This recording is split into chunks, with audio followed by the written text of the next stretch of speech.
இதயத்தின் ஒளியாய் உணர்வுகளின் அலைகளாய் மாறும் இந்த பயணத்தில் எங்களுடன் பயணம் செய்ய நீங்களும் காத்திருங்கள். தங்கம் போல் துளங்கும் பெயர் காஞ்சனா. அவள் சுவாசம் கூட ஒரு கதை, அவள் நிசப்தம் கூட ஒரு ரகசியம். ஒவ்வொரு துடிப்பும் ஒளியாய் வெளிப்படும் ஓர் உலகம் அவள். காஞ்சனையின் கற்பனையில் உதித்த கதைகளை நினைவில் வைத்து உங்கள் மனதை வருடிச் செல்ல போகும் நான், ஆர்ஜே மது. விதிவரை இந்த காதல் ஓவியம். இந்த கதையை பிடித்திருந்தால் லைக், ஷேர் செய்து சப்ஸ்கிரைப் செய்து கொள்ளுங்கள். Hi tears, Kanchana Senthil novels YouTube சேனலில் அடுத்து நீங்கள் கேட்கப் போகும் கதை விதிவரைந்த காதல் ஓவியம். மனதின் மென் உணர்வுகளின் குரலாக இக்கதையை வாசிக்கப் போகும் நான், உங்கள் ஆர்ஜே மது. விதிவரைந்த காதல் ஓவியம். இக்கதை காஞ்சனா செந்தில் யூடியூப் சேனலுக்காக எழுதப்பட்ட கதை. இதோ உங்களுக்காக கதையிலிருந்து சில துளிகள் கேட்கலாமா? ஒரே குடும்பத்தை சேர்ந்த அண்ணன் ருத்ரன், தம்பி கைலாஷ் இருவரும் பெற்றோர்களின் விருப்பத்திற்காக ஒரே குடும்பத்தை சேர்ந்த அக்கா தங்கையை திருமணம் செய்யும் சூழ்நிலை வருகிறது. ருத்ரன் அவர்கள் கிராமத்தை சேர்ந்தவர்கள் என்பதற்காக திருமணத்திற்கு சம்மதம் சொல்லாதவன் தன் தந்தையின் வற்புறுத்தலால் கடமையே என்று அந்த கிராமத்திற்கு செல்கிறான். ருத்ரன் செய்த காரியத்தால் இரு குடும்பத்திலும் பல குழப்பங்கள் வருகின்றன. பெண்களை பெற்றவர்கள் இந்த திருமணம் நடந்தாக வேண்டுமா என்ற மனநிலைக்கு தள்ளப்படுகின்றனர். அதையும் மீறி அவர்கள் திருமணம் நடக்குமா? பார்க்கலாம். காதல் 16. ருத்ரன் குழலியை தூக்கி சென்றான். தனலட்சுமி இதற்கு மேல் பொறுக்க முடியாதவராக அவளை தலையில் கொட்டியவர், ஏய் குழலி, உனக்கு அறிவிற்கா இல்லையா?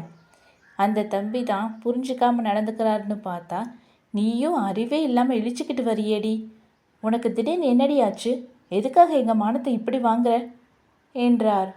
அனைவரின் முன் தன் அம்மா இப்படி நடந்து கொண்டதை பார்த்து அவமானத்தில் தலை குனிந்தாள் குழலி. அண்ணி, என்ன பண்ணுறீங்க? நீங்கள் எதுக்காக பிள்ளை இப்படி அடிக்கிறீங்க என்று பணிந்து கொண்டு வந்தார் பார்வதி. மா, நீங்கள் சொன்னீங்கன்னு ஒரே காரணத்துக்காக தான் நான் அமைதியாக போகிறேன். இவங்க அளவுக்கு மீறி போகிறாங்க. இவங்க இப்படியே பண்ணிட்டு இருந்தாங்கன்னா நான் இப்போவே குழலியை ஊருக்கு அழைச்சிட்டு போயிடுவேன், பார்த்துக்கோங்க என்று கோபத்தில் கத்தினான் ருத்ரன். தனலட்சுமி அவன் கூறியதில் அதிர்ந்து நின்றவர், என்னங்க இந்த தம்பி என்னென்னமோ சொல்லுது, நீங்கள் பாட்டுக்கு அமைதியாக நிற்கிறீங்க? இங்கே பாருதனோ, அவர் எந்த ஒரு தப்பான நோக்கத்திலையும் அவளை தூக்கலை. குழலியை அவர் கல்யாணம் பண்ணிக்க போகிறவர். அந்த உரிமையில் தான் நடந்துக்கிறாரு. நம்ம பொண்ணை உள்ளங்கையில் வச்சு தாங்குறாரு. உனக்கு புரியுதா இல்லையா? உன் மரியாதையை நீயே கெடுத்துக்காத.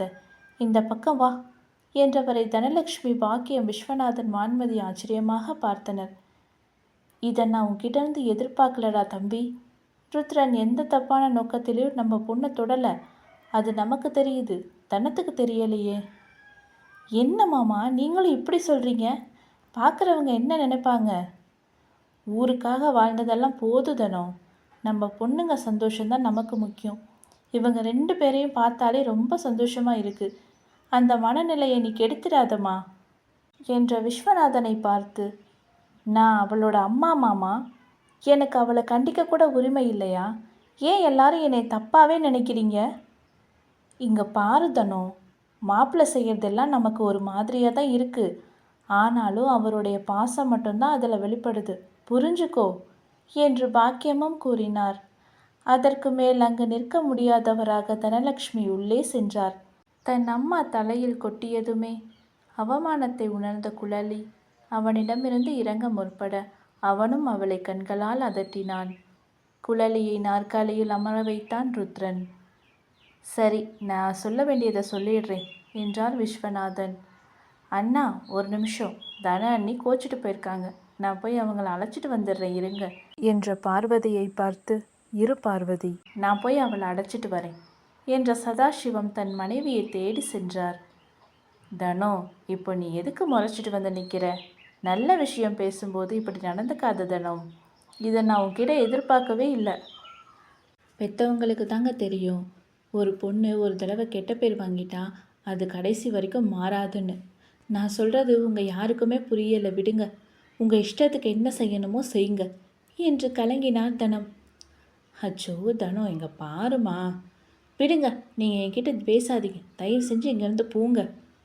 ஐயோ, என்னம்மா இது? இதுக்கு போய் யாராவது கோச்சிப்பாங்களா? அவங்க 2 பேரும் குழந்தைங்க இல்லடா.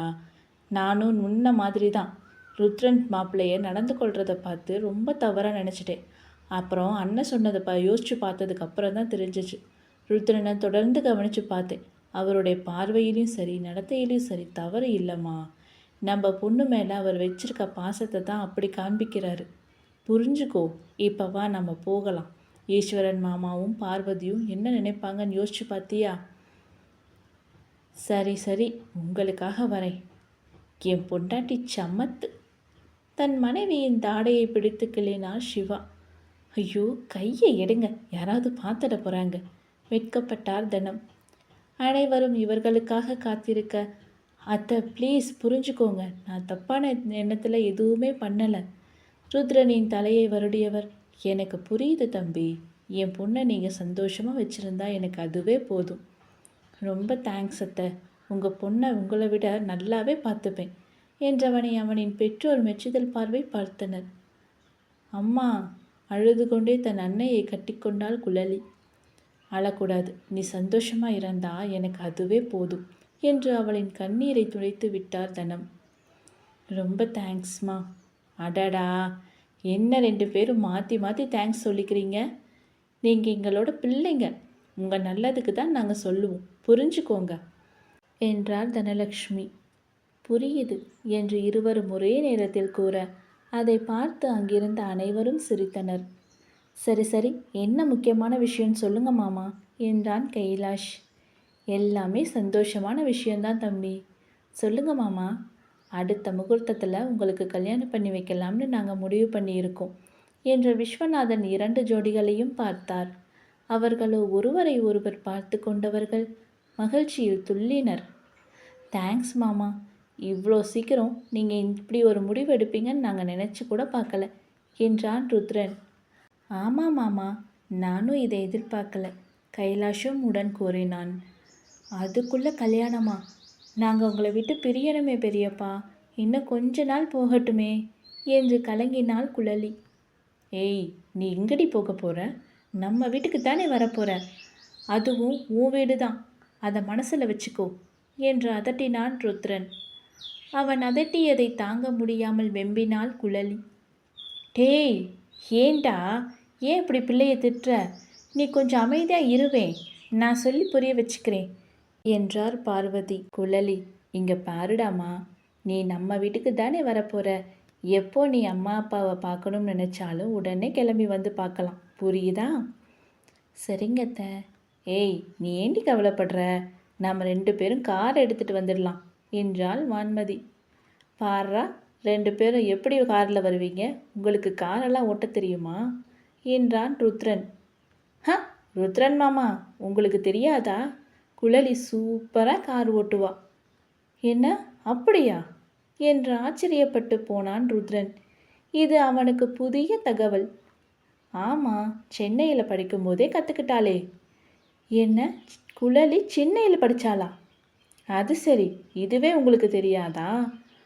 தெரியாதே என்றவன் குழலியை மட்டுமே பார்த்து கொண்டிருந்தான். எதுவுமே தெரியாமல் அவளை விரும்ப ஆரம்பிச்சிட்டிங்களா? ஏய் லூசா, நீ பிடிச்சிருந்தா விரும்ப வேண்டியது தானே. எல்லா விஷயமும் தெரிஞ்ச பிறகு வருவது காதலா சொல்லு. அது சரி, எங்கள் குழலி படிப்புலையும் கெட்டிக்காரி தான். ஆமாம், குழலி என்ன படிச்சிருக்கா? MBA. வாட்? ருத்ரன் ஆச்சரியத்துடன் குழலியை பார்க்க, அவளோ சிரித்துக்கொண்டு அமைதியாக நின்றாள். வாவ், சூப்பர், அண்ணாவும் MBA தான் படிச்சிருக்கார் குழலி. எனக்கு தெரியும் மாமா. ஆமாம், நீ எந்த காலேஜ்? சென்னையில் மிகவும் பிரபலமான கல்லூரியின் பெயரை சொன்னதும் மேலும் ஆச்சரியப்பட்டு போனான் ருத்ரன். ஹே வாவ், சூப்பர்ப்பா. அங்கே படிச்சுட்டு ஏன் நீ வேலைக்கு போகாமல் இருக்க குழலி? அதானே, எதுக்கு நீ வேலைக்கு போகாமல் வீட்டிலே இருக்க குழலி என்றான் ருத்ரன். ருத்ரன் தம்பி, அவள் வேலைக்கு போயிட்டு தான் இருந்தா. தனத்துக்கு உடம்பு முடியாமல் போனதால் வேலையை விட்டுட்டு வந்துட்டா. கல்யாணம் முடிஞ்சதும் நீங்கள் அவளை வேலைக்கு அனுப்புங்க, யார் வேண்டாம்னு சொன்னா என்றார் விஸ்வநாதன். கண்டிப்பாக மாமா, நான் இவ்வளவு படிச்சிருப்பான்னு எதிர்பார்க்கல. அவள் மேலும் மேலும் முன்னேறணும். எனக்கு அதுதான் தேவை.